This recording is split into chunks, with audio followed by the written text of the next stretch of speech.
James O'Barr's original graphic novel was kind of a touchstone for me, but also a leaping off point. There's a mythology there that is definitely the basis of our film, but it was what we have created as a massive departure from anything that's come before.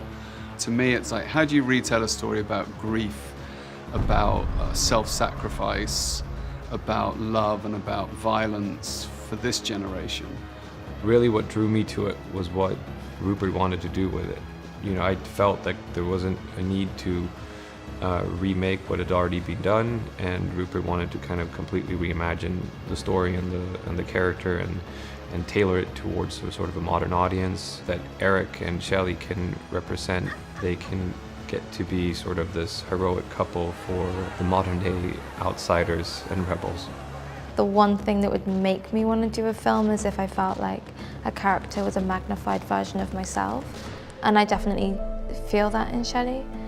There's something really light about Shelly as well. Even though she's got so much darkness tied to her, there's something very light and hopeful and quite childlike.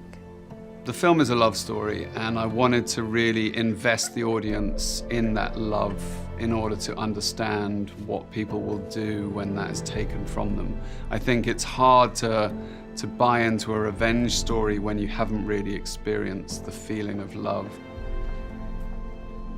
There is something kind of beautifully broken about Eric. You've got someone who is poetic and nihilistic and broken, but also a strong romantic.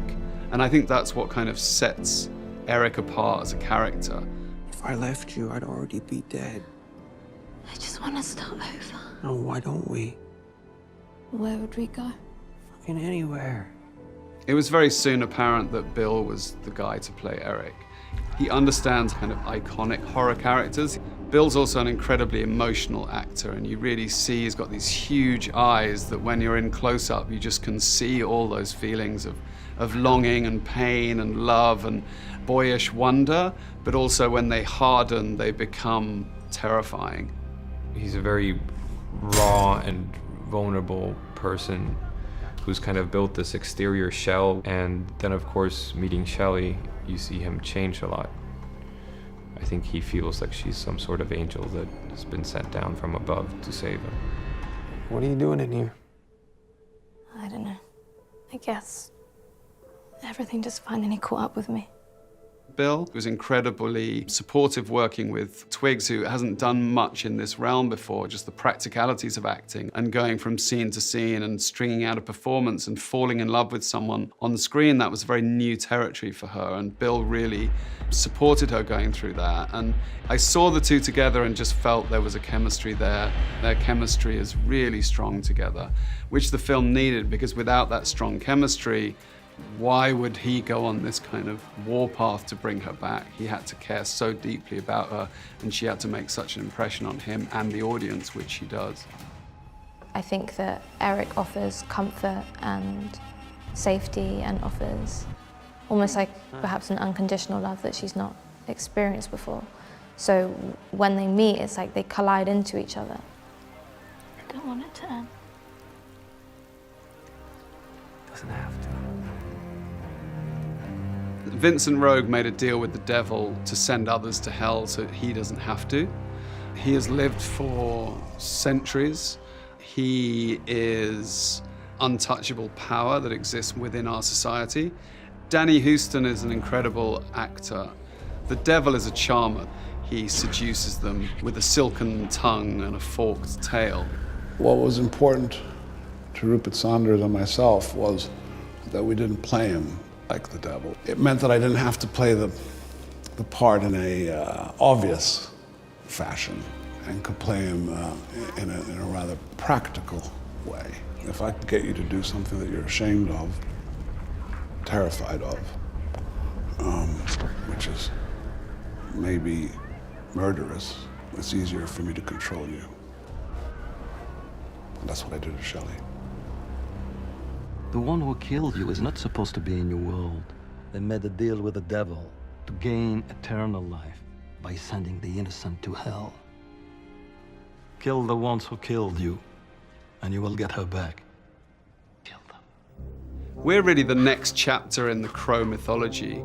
We are coming quite a few years after the last one, but the themes and what inspired those people who loved the graphic novel, those people who loved the 1994 movie, those people who loved all the subsequent movies and TV series, all find this same solace in the melancholy. And to me, that's what really attracted me to it. I think it's darker and grittier, and it's a romantic tragedy. And I don't think you've seen a lot of that type of genre in this type of field. There's an edge to it as well. It's different.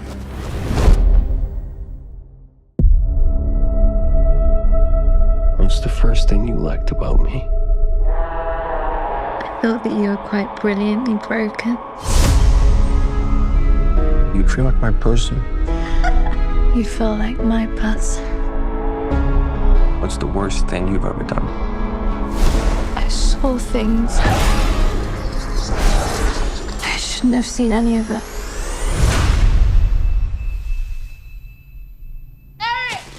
Shelly! Shelly! Please don't do this!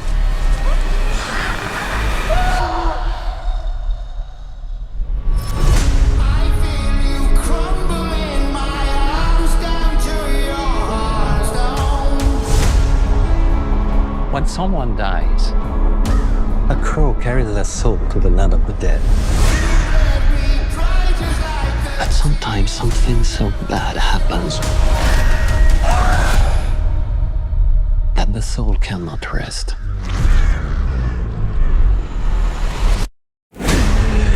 Until you put the wrong things right.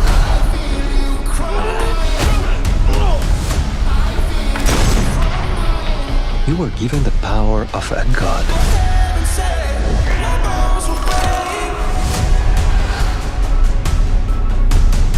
But you're running out of time to save her.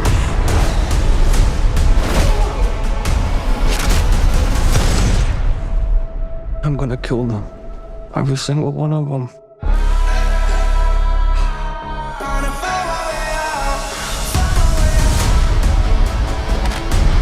And killed you. Yeah, you did. We have a problem. He came for us.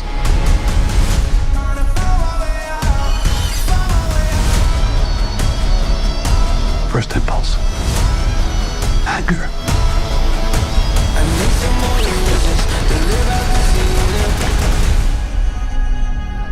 It's not anger. It's love.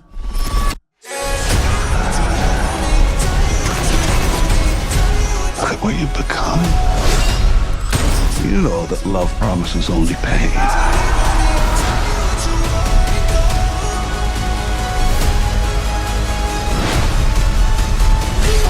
You have no idea what hell awaits you.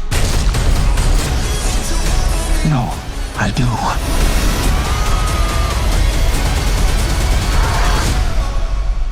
How many people have you loved? I'll never be alone.